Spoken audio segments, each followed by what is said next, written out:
Bonjour à tous et bienvenue dans Smart Bourse. Smart Bourse, votre rendez-vous bourse 2 fois par jour en direct sur Bismart à midi et demi. Tout d'abord, une demi-heure pour décrypter la tendance sur les marchés financiers à la mi-journée avant la grande édition du soir.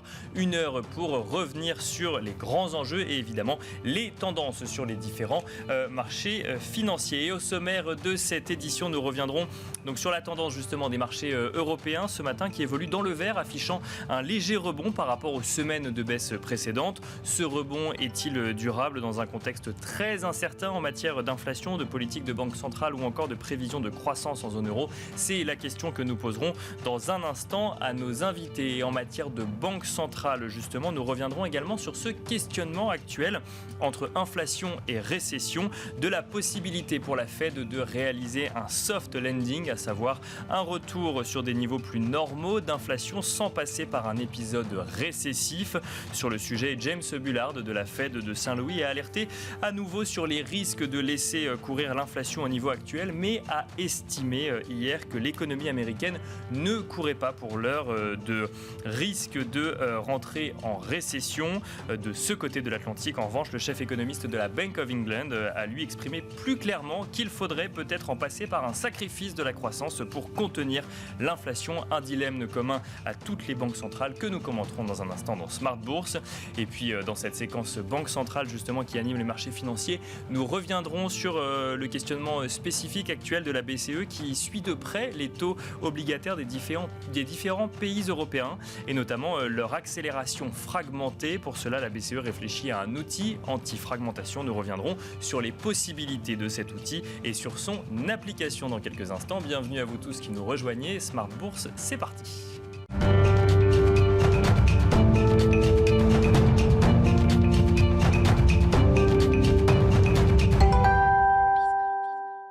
Et nous commençons comme d'habitude Smart Bourse avec Tendance mon ami, le résumé complet de l'actualité boursière à la mi-journée proposé par Alix Nguyen. Le rebond se poursuit à Paris, même tonalité sur l'ensemble des places européennes, dans une atmosphère malgré tout prudente avant l'ouverture de Wall Street. Le marché new-yorkais a été fermé hier à l'occasion d'une nouvelle journée fériée commémorant la fin de l'esclavage. Pour rappel, au cours des dernières semaines, le marché digérait avec difficulté le durcissement de la politique monétaire de la Fed, redoutant une surréaction de la Banque centrale américaine. L'intervention du président de la Fed, Jérôme Powell, audité mercredi et jeudi devant le Congrès américain, sera donc suivi avec attention. On remarque que la tendance se trouve soutenue par de nouveaux signes de désescalade sur le marché des taux. Aux États-Unis, le rendement des treasuries à 10 ans évolue sous le seuil de 3,27%, soit bien en dessous de ses pics pluriannuels établis la semaine dernière. Celui du Bund allemand de même échéance confirme aussi sa détente. En Asie, la bourse de Tokyo a terminé en hausse d'1,8% ce matin après avoir aligné 5 séances de baisse sur 6. Sur le plan des indicateurs, indépendamment des derniers chiffres des ventes de logements anciens aux États-Unis, aucune autre statistique ne viendra rythmer la séance. Du côté des valeurs, EasyJet annonce avoir passé à Airbus une commande estimée à quelques 6,5 milliards de dollars sur l'acquisition de 56 appareils A320 Neo. La compagnie précise par ailleurs que cet accord s'inscrit dans le cadre de l'exercice d'options et de droits d'achat, alors déterminé lors d'un précédent contrat conclu en 2013. Air Liquide a signé avec Vattenfall un contrat d'approvisionnement de 15 ans en énergie renouvelable provenant d'un champ éolien offshore aux Pays-Bas. Ce contrat visera à alimenter les postes de production du français dans le Benelux et de contribuer à ses efforts de décarbonisation.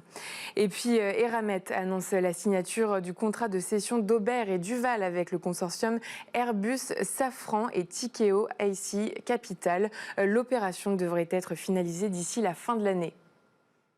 Voilà donc Tendance mon ami, le résumé complet de l'actualité boursière du jour proposé par Alix Nguyen. On regarde rapidement la tendance du CAC 40 justement à la mi-journée. Le CAC 40 juste au-dessus des 6000 points à 6012 points en hausse de 1,56%.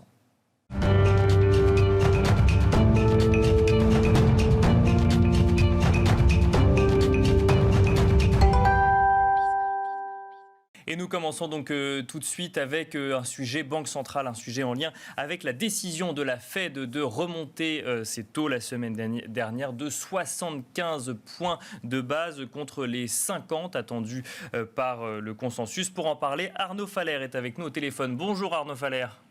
Bonjour Nicolas. Arnaud Faller, vous êtes directeur général délégué en charge des investissements chez CPR-AM. On revient donc sur cette décision de la Fed d'augmenter ses taux de 75 points de base la semaine dernière. Est-ce que vous avez été surpris par cette décision, Arnaud Faller ? Alors, il faut se rappeler que la Fed avait balisé le terrain depuis quelques mois sur les deux hausses en juin et en juillet de 50 points de base. Mais ils ont changé leur fusil d'épaule quelques jours avant, en laissant d'ailleurs au passage une fuite dans la presse. Et donc, finalement, le marché n'a pas été surpris, puisque la veille de la décision, le marché anticipait déjà les 75 points de base, sous l'effet de deux choses. Évidemment, le dernier chiffre d'inflation, le total, qui était à 8,6, qui était plus haut que les anticipations. Et puis deux, l'indice d'inflation vu par les ménages via l'enquête du Michigan à 5 ans, où on voyait qu'il y avait des hausses assez nettes. Mais paradoxalement, il nous semble que le fait que la Fed accélère peut être malgré tout vu comme une bonne nouvelle par les marchés, au moins pour la stabilisation des taux longs. Donc il faut se rappeler que là ils ont changé de cap, puisque maintenant les pas c'est plus 50 mais 75 points de base. Et d'ailleurs au passage le prochain FOMC, donc c'est le 27 juillet, là aussi le marché anticipe déjà avec une probabilité très très forte 75 points de base. Donc cette accélération de la Fed, en fait, ça permet pour nous d'atteindre le taux cible, le taux target plus rapidement par nature, puisqu'on a des pas plus élevés. En gros, le marché aujourd'hui entend aux alentours entre 3,75 et 4 au printemps 2023. Au passage, c'est ce que disait Waller, la Fed fait un all-in pour réétablir la stabilité des prix. Il nous semble que c'est plutôt, encore une fois, paradoxalement une bonne nouvelle, au moins pour la stabilisation des taux longs, parce que l'effet hausse des taux directeurs sur la croissance va être plus rapide par nature, puisqu'on accélère. Et le marché commence à estimer que la Fed est en train de gagner un peu le combat contre l'inflation, puisqu'on voit que l'inflation anticipée, alors non pas à un an, mais à un an, ça va dépendre évidemment beaucoup plus des matières premières, etc., notamment le pétrole, mais à horizon 5 ou 10 ans, quand on regarde les inflations anticipées par le marché, ils ont déjà pas mal baissé par rapport au pic. Donc à 10 ans, le fameux, ce qu'on appelle l'inflation première, le break-even, il est un peu au-delà de 50, mais il vient de quasiment 3. Et le 5 ans dans 5 ans, que les gens regardent assez aussi avec beaucoup d'attention, il est à 2,30, 2,34. Au passage, pas si loin de ceux des niveaux de début d'année. Donc en fait, encore une fois, il se peut qu'on arrive plutôt à une stabilisation des taux très longs. Encore une fois, le taux court c'est autre chose, et que peut-être que les taux longs sont pas très très loin du pic. Et pourquoi ? Parce qu'évidemment la probabilité aussi de crainte de récession a monté, et évidemment dans ce cadre-là, de manière assez classique, les taux longs peuvent servir de couverture dans les portefeuilles, puisqu'on anticipe un ralentissement de la croissance.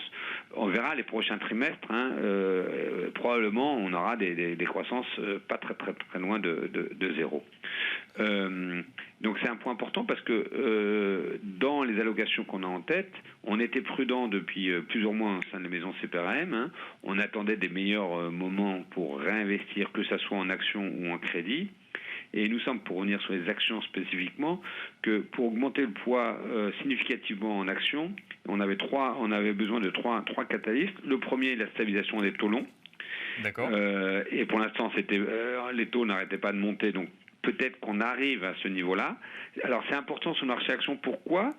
Parce qu'évidemment, pour la valorisation du marché action, il faut se rappeler que dans la phase de descente des taux depuis une dizaine d'années, évidemment, l'extension des multiples, le PE, était évidemment un fort soutien au marché, puisqu'on acceptait de payer plus cher les marchés. En revanche, quand les taux longs montent, évidemment, les PE, au contraire, ont fait un chemin inverse et ont rebaissé, donc on n'était pas prêt à payer le même niveau de valorisation.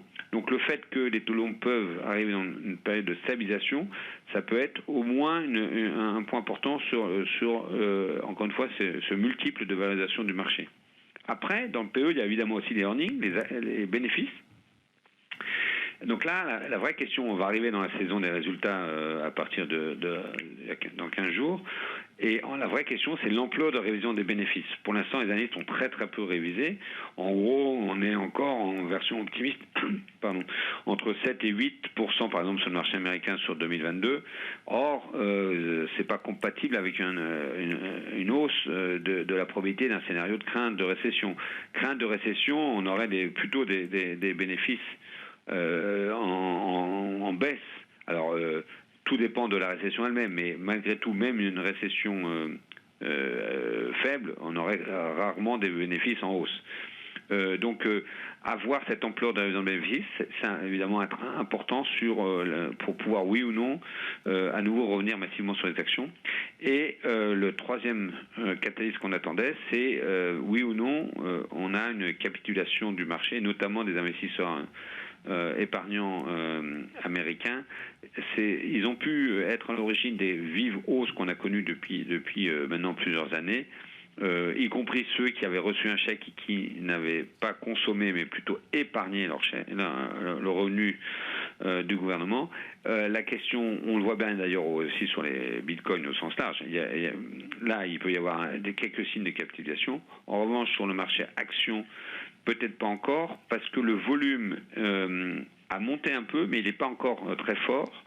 Dans toute la descente qu'on a connue depuis le début du mois de juin, il y a eu quelques journées avec des volumes forts, mais dans l'ensemble, c'est pas forcément des volumes au-dessus de la moyenne.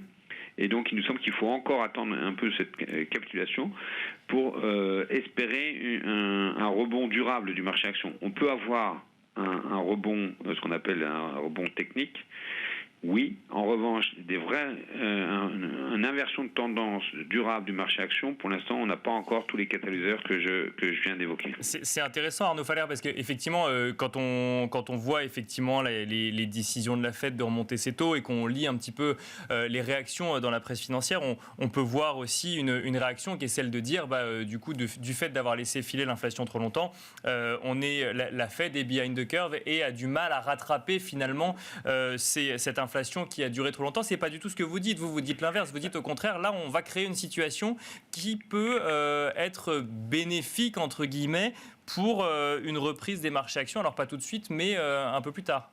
Le point important, c'est effectivement, vous avez raison, elle était behind the curve. Avant, on voit bien que les fameux dots, ça veut dire les anticipations que chaque membre du comité FOMC indiquait, on était très très loin. Ils avaient des anticipations sur les taux entre 2 et 2,5 et des choses très très loin. La nouveauté, c'est que lors du dernier FOMC, il y a eu un peu alignement entre le taux cible anticipé par le marché et ceux que ont publié les membres du FOMC. En gros, l'ordre de grandeur de taux cible entre 3,75 et 4 a été avalisé par la Fed. Donc, pour une fois, on a eu un peu alignement. On ne peut plus dire qu'elle est behind the curve. Maintenant, encore une fois, ils veulent faire un all-in, comme on dit, pour rétablir la stabilité des prix.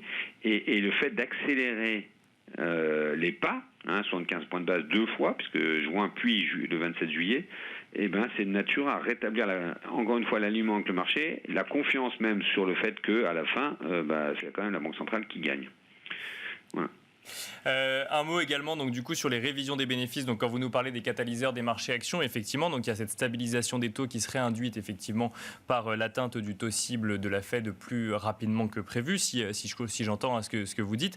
Ce sujet révision des bénéfices, c'est-à-dire qu'aujourd'hui, effectivement, il y a un consensus de marché qui tend à dire que les bénéfices anticipés pour les prochaines publications de résultats sont trop élevés, c'est ça. Donc ça fait perdre un peu en confiance vis-à-vis des résultats d'entreprise. Exactement. En fait, ce qui se passe, c'est que le deuxième trimestre, on va mesurer pleinement l'effet hausse des matières premières. Il faut se rappeler que le début du conflit en Ukraine, c'est fin février, et donc les résultats du premier trimestre, on n'avait pas la totalité de l'effet sur les 3 mois de début d'année. Là, on a évidemment l'effet à plein sur mars, avril, mai, juin. Pardon, sur avril, mai, juin. Et donc là, on verra bien l'effet. Est-ce que oui ou non, la hausse des coûts de matières premières, la hausse des coûts d'approvisionnement, puisqu'on voit bien, et parfois même le frein parce que les gens n'avaient pas pu, le marché du travail est très tendu. On verra bien l'effet à plein sur la publication des bénéfices des sociétés aux US, parce qu'on va commencer par celle-là. Bien sûr. Et encore une fois, pour l'instant, les analystes ont plutôt pas révisé encore. Ils attendent eux-mêmes, enfin, dans l'impression, les chiffres réels publiés par les sociétés. Mais il pourrait y avoir un grand écart, quoi. Mais l'ampleur de la révision, si jamais c'est de nature, si jamais c'est pour revenir à zéro, c'est plutôt ça peut constituer un début de meilleure opportunité pour revenir sur les actions. Si en revanche on est très très loin du consensus actuel et que ça provoque des révisions au-delà de 10%, évidemment ça sera plus compliqué et il faudra encore attendre plus longtemps avant de revenir plus fortement sur les actions. Alors, quand on écoute effectivement certains membres de la Fed, et je mentionnais en introduction James Bullard de la Fed de Saint-Louis, le risque récessif n'est pas, selon lui, un risque réel pour le coup, mais à surveiller quand même de très près, ou en tout cas réel à court terme. Mais comment est-ce qu'on intègre ce risque récessif? Alors, parce qu'effectivement, vous évoquez les conditions pour revenir sur les marchés actions. Comment est-ce qu'on intègre ce risque récessif, justement, quand on se pose la question de quand revenir sur les marchés actions? Comme d'habitude, dans les marchés actions, on va aussi anticiper, même avant une éventuelle reprise, après un point bas sur la croissance. Donc, mais pour l'instant, c'est un peu tôt, parce qu'il va falloir estimer l'ampleur du ralentissement à l'œuvre. Et c'est ça que je traduis par l'ampleur de la révision de bénéfices, parce qu'il y a la partie macro, mais il y a aussi évidemment la partie microéconomique qui va être très importante. Et donc, une fois qu'on aura mesuré l'ampleur de ces révisions de bénéfices, on pourra statuer sur, oui, maintenant, on a fait 80% du chemin de la correction, ou au contraire, il reste encore un grand bout du chemin. Mais on aimerait bien aussi le troisième catalyse que j'évoque, à savoir qu'il y a un peu de capitalisation, que entre guillemets, il reste de plus en plus de mains fortes dans le marché et que des mains faibles, entre guillemets, qui avaient pu surfer un peu facilement, malheureusement, en gros, ne constitue plus un grand soutien au marché actions. Merci beaucoup Arnaud Faller d'avoir partagé votre expertise avec nous dans l'édition de Smart Bourse à la mi-journée. Je rappelle que vous êtes directeur général délégué en charge des investissements chez CPRAM.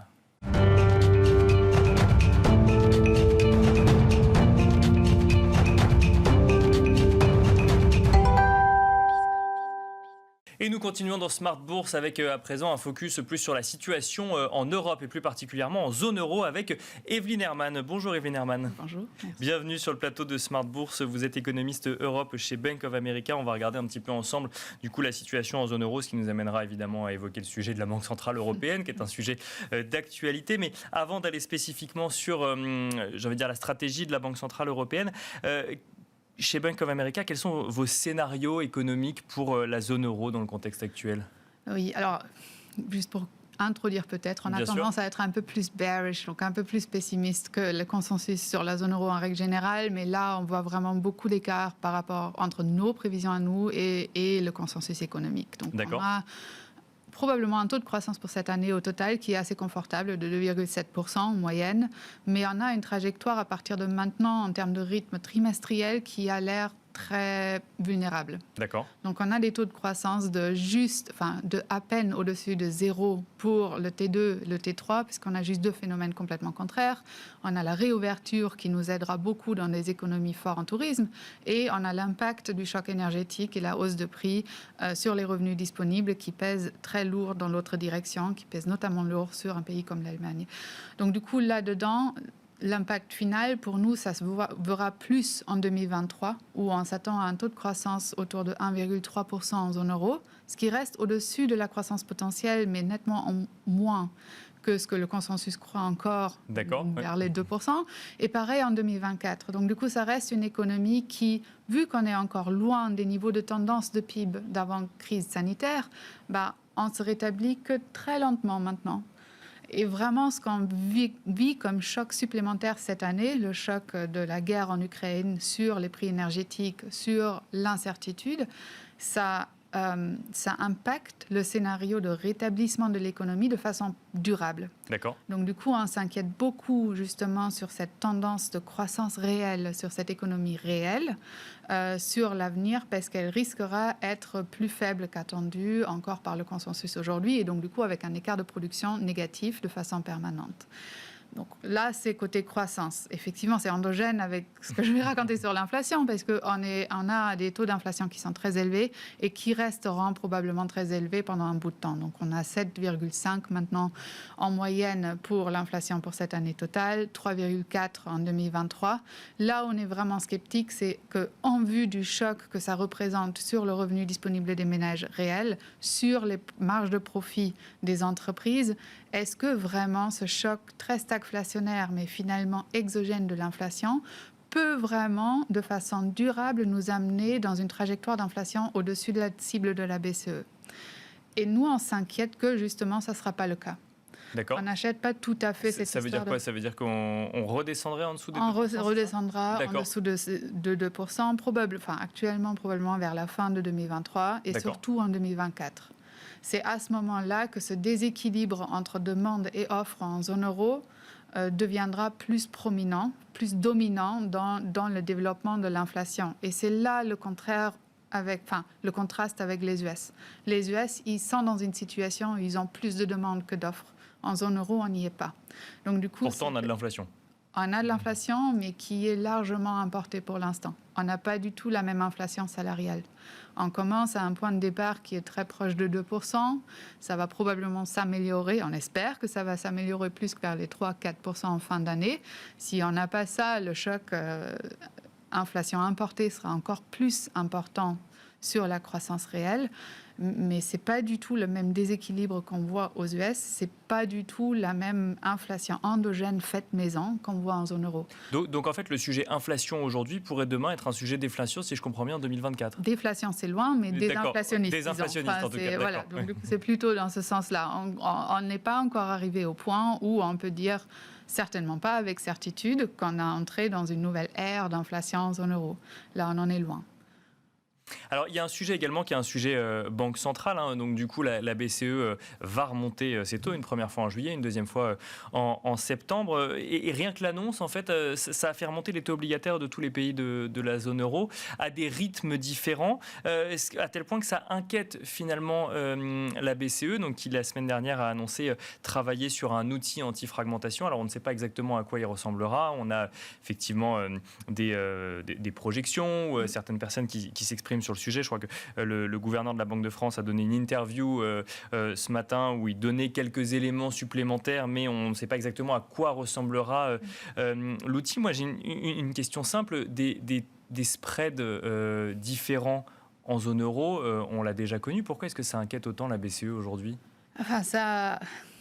Ça a inquiété la BCE après les mouvements qu'on a vus depuis la dernière réunion de la politique monétaire, non? Parce que cette réunion de la politique monétaire était quand même très hawkish à nouveau. La BCE nous a dit que le strict minimum de ce qu'ils vont livrer en termes de hausse de taux, c'est 125 points de base cette année. On pense que ça sera plus vers les 150 en fin de compte, mais voilà, c'est une banque centrale qui a dit, nous, on est prêt à aller très loin, très rapidement. On veut que les taux soient au niveau neutre, mais on ne vous dit pas trop où est le taux neutre. Il y en a qui croient même qu'on doit aller au-delà de ça. Donc, du coup, il y a beaucoup d'incertitudes, non seulement sur la trajectoire, mais aussi sur le but de la BCE en termes finaux. Et donc, du coup, on a vu cet écartement, cette hausse des niveaux de rendement et l'écartement des spreads en zone euro qui était très rapide la semaine dernière. Et ça a provoqué quand même un peu d'incertitude au sein de la BCE, donc la réunion d'urgence la semaine dernière. C'est assez surprenant, parce que... tout le monde s'attendait à ce que finalement, il y aura peut-être un problème sur les spreads en zone euro si la BCE va très loin, très rapidement. Une semaine plus tard, la BCE a dû reconnaître ça. Qu'il y avait un problème. Qu'il y avait potentiellement un problème, peut-être pas encore à ce stade-là. C'était peut-être vraiment plus un problème de la vitesse avec laquelle la situation s'est dégradée que le niveau ou la situation dans laquelle on se trouvait, donc mercredi matin avant la réunion. Donc du coup là, on a eu une première réponse de la BCE, un premier OK, on voit qu'il y a quelque chose qui est en train de se dégrader très rapidement.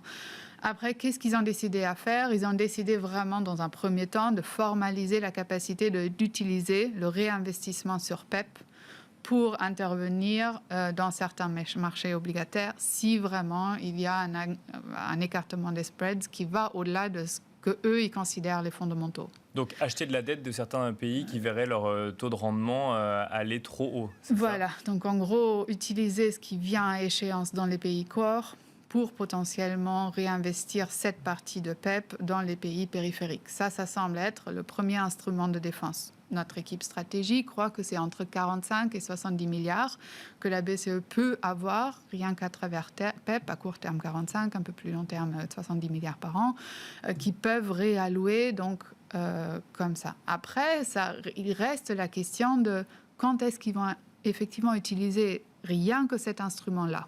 D'accord. Et ça, ils n'ont toujours pas expliqué. Après, il y a ce fameux nouveau programme qui vont probablement présenter au moins en principe dans la réunion de juillet, où effectivement la question se pose, qu'est-ce que la Banque centrale veut avoir, qu'est-ce qu'ils ont en tête. D'après tout ce qu'on a compris, pour l'instant, il y a des contraintes qui sont assez sévères. C'est censé être un programme qui ne gonfle pas le bilan de la BCE, c'est censé être un programme... C'est là où ça pose question, c'est que du coup, si d'un côté on réduit le bilan, mais que de l'autre on continue quand même à soutenir un certain nombre d'États, on peut se poser la question de savoir si ça ne va pas quand même gonfler le bilan de la BCE de l'autre côté. Enfin, il y a plutôt la question de ne pas la réduire. Enfin, le sujet Q, donc la BCE a encore beaucoup de potentiel de devenir plus hawkish dans leur communication, en commençant à parler du QT, donc ne plus réinvestir ce qui vient à échéance dans certains programmes d'achat. Voilà, c'est un peu en contradiction avec cette idée d'avoir un nouveau programme où on achète justement les pays membres qui semblent être plus fragiles. Donc ça reste un défi que la BCE doit résoudre. Et c'est donc pour ça qu'on serait peut-être un peu plus sceptique que ce qu'on entend en ce moment beaucoup dans ce nouveau programme. Parce que les détails joueront un rôle très important. Il se peut que la BCE espère qu'en présentant un programme qui sur papier a l'air suffisamment puissant, qu'ils ne vont jamais devoir l'utiliser. Après, si on présente un programme qui très clairement transmet le message qu'on ne veut jamais l'utiliser, ça remet en cause, ça peut avoir l'effet inverse. Donc c'est ça un peu le risque, que ça reste une BCE qui semble être très divisée sur leur plan de resserrement de conditions financières, sur leur arbitrage croissance-inflation, sur leur vue sur les fondamentaux et les risques de fragmentation en zone euro. Donc du coup, ça, c'est le risque qui reste avec nous, avec ce nouveau programme. Ça fait partie d'une des hypothèses pour laquelle on croit vraiment, une fois que la BCE aura atteint 1% de taux de dépôt en fin d'année, il y aura quelque chose qui va les forcer de s'arrêter. Alors, il nous reste très peu de temps. J'ai envie de vous poser la question quand même. Vous disiez que vous étiez plus bearish, effectivement, que le consensus de marché. Est-ce qu'un épisode récessif en zone euro, ça fait partie des scénarios que vous avez aujourd'hui ou pas encore? Enfin, le scénario de base, non. Parce qu'on a justement cette réouverture. Après, il y a l'Allemagne, par exemple, où une récession technique pour le T2 et T3 fait partie de notre scénario principal, mais pas pour la zone euro au total, justement, pour ce phénomène de réouverture. Après, il y a un scénario de risque qui est, à mon avis, très sous-estimé par les marchés, c'est justement le scénario de qu'est-ce qui se passe si on arrête les flux d'énergie totalement de la part de Russie. Qui arrêtera, on ne sait pas. Si c'est l'Europe, si la Russie. Mais qu'est-ce qui se passe si on n'a plus de gaz de la Russie? On aura encore une flambée sur les prix de gaz, probablement. Si on a une rupture de gaz aujourd'hui, les stocks de gaz qu'on a maintenant ne suffiront pas pour l'hiver prochain. Donc, du coup, là, une récession technique est quasi inévitable. Si on arrive jusqu'à la fin de l'automne pour ce phénomène-là, peut-être en termes de volume, on est OK, on se prend uniquement le choc de prix qui pourrait être assez brutal. Dans les deux scénarios, une récession technique à l'hiver prochain deviendra plus probable. Merci beaucoup, Evelyne Hermann, d'être venue partager vos expertises avec nous dans Smart Bourse. Je rappelle que vous êtes économiste Europe chez Bank of America. Merci à vous également de nous avoir suivis et je vous donne rendez-vous ce soir à 17h dans la grande édition de Smart Bourse.